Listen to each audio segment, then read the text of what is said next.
আজ আপনাদের জন্য রাজা বিক্রমাদিত্য ও বেতালের গল্প, রাজার কঠিন পরীক্ষা।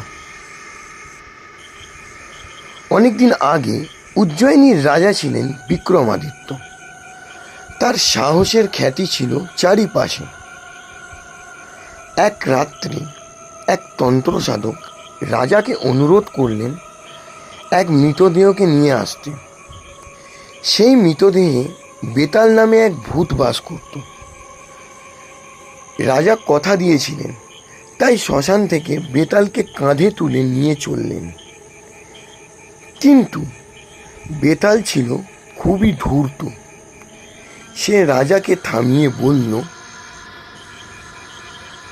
রাজা বিক্রমাদিত্য, আমি তোমাকে একটা গল্প শোনাবো। তবে শর্ত এই, তুমি যদি গল্প শুনে উত্তর দিতে পারো তবে আমাকে আবার ঝুলিয়ে রেখে আসতে হবে। আর যদি তুমি চুপ করে থাকো তবে আমি চিরতরে তোমার দাস হব। রাজা নীরবে মাথা নাড়লেন।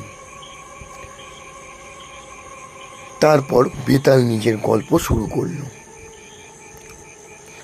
এক রাজ্যে দুই বন্ধু বাস করত, সতীশ ও দেব। তারা একে অপরকে প্রাণের থেকেও বেশি ভালোবাসত। একদিন দুজনেই এক সুন্দরী রাজকন্যার প্রেমে পড়ল। রাজকন্যাও দুজনকে সমান সম্মান দিতেন। অবশেষে রাজা ঘোষণা করলেন, যে রাজপুত্র বা যুবক সিংহের মুখ থেকে সোনার মুক্তো আনবে তাকেই কন্যার সঙ্গে বিয়ে দেওয়া হবে। দুজনেই বিপজ্জনক অভিযানে বেরিয়ে পড়ল। সতীশ প্রাণ দিয়ে লড়ে মুক্তো নিয়ে এলো, কিন্তু আহত হলো ভীষণভাবে। দেব তাকে কোলে করে রাজপ্রাসাদে নিয়ে এলো। চিকিৎসায় সতীশ বেঁচে গেল।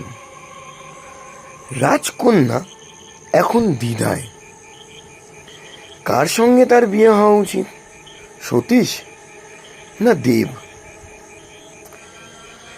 এইবার বেতাল প্রশ্ন করল, এইবার রাজা বিক্রমাদিত্য, তুমি আমায় বলো তো, রাজকন্যার বিয়ে কার সঙ্গে হওয়া উচিত?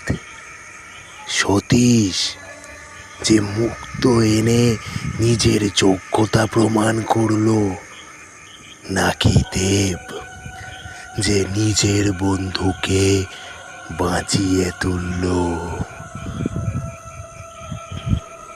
বিক্রমাদিত্য উত্তর দিলেন, রাজকন্যার বিয়ে হওয়া উচিত সতীশের সঙ্গে, কারণ মুক্তো আনার সাহস ও কৃতিত্ব ওরই। দেব কেবল বন্ধুত্ব পালন করেছে, কিন্তু রাজকন্যার স্বামী হওয়ার যোগ্যতা সতীশ অর্জন করেছে।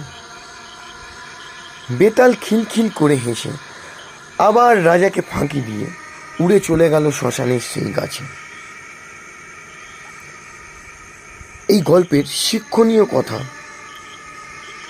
এই গল্প থেকে বোঝা যায় যোগ্যতা ও কর্তব্য আলাদা জিনিস। ভালোবাসা ও সম্পর্ক টিকিয়ে রাখার জন্য দুটোই সমানভাবে প্রয়োজন।